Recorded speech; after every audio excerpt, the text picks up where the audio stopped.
HarperCollins presents The Promised Queen by Kate Johnson. Read by James Joseph and Sofia Engstrand. Prologue. The voice of Ember's mother echoed in her head, as it did every time she broke into someone else's house. "You can do it, little ferret." Ember hadn't been little for a good long while now, and the days when her mother stood waiting below to catch her if she fell were long gone. But the instinctive knowledge of where the handholds were, which shadows to hide in, and when someone might be coming, those hadn't faded with adulthood. Somewhere inside Baron Varn's mansion was the High Lord's stone. Ember didn't know what this was, but she'd heard Varn excitedly telling the mayor about it a few days ago, as she did a little light pilfering in the town hall. It had cost him a great deal of money and was very rare indeed, and Ember needed to buy Pa more of his medicine, so it had been a bit of a no-brainer. She eased the tiny basement window open and slid inside, silent as a snake, waiting until she was sure there was no one else in the tiny room. Carefully, she tucked a little bit of paper into the casement to keep it from closing entirely.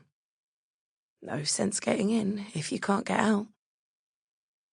She crept forward, her boots soft on the stone floor, and eased open the door. The room beyond was lit by candles, which was weird. Mansions like this usually had sorrel oil lights everywhere. Why light hundreds of expensive, messy, dangerous candles like you were in a High Lord's temple?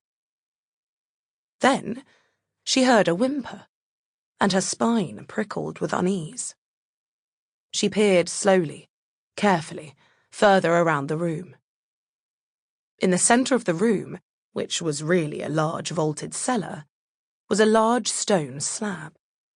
And on that slab lay a woman in a long white dress. She was chained down and gagged. Ember hesitated.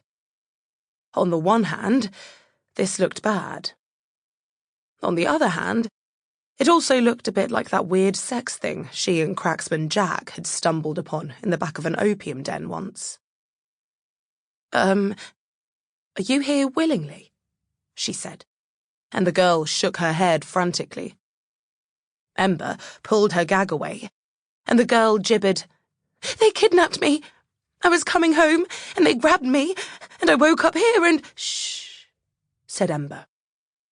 She thought she recognised the girl from the bakery her brothers liked. Not because their bread was better than anyone else's, but because the flaxen-haired girl behind the counter was as lovely as a statue of Lady Fira herself. Dandelia, right? "I'll get you out of here." Dandelia sobbed prettily.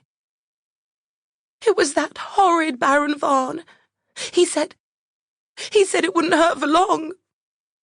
"What wouldn't?" Ember asked darkly. "He didn't say, but that was ages ago, and I'm so frightened." Ember slid her lockpick from her pocket. The catch on the basement window hadn't been complicated, not for the daughter of the best clockmaker in the Clockwork City, and neither were the locks holding Dandelia down. Dandelia bit her lip and looked up at Ember with pleading eyes. She really was lovely, in a way Ember knew she'd never be. But that was fine, because people noticed lovely girls, and Ember preferred to go as unnoticed as possible. Dandelia squirmed in a manner that Ember was quite sure was unnecessary, her bosom heaving and the purple stone on its chain around her neck catching the light. "Wait, that yours?" Ember asked, working on one of the wrist manacles. "What? The necklace? No! I'd never wear something so gaudy." Ember ran a practised eye over it. Purple sorrel stone. Weird cut, decent clarity, cheap setting. Nah, not what she was looking for. Wouldn't put food on the table for more than a week. She got Dandelia unfastened and helped her to her feet. The purple stone Sample complete. Ready to continue?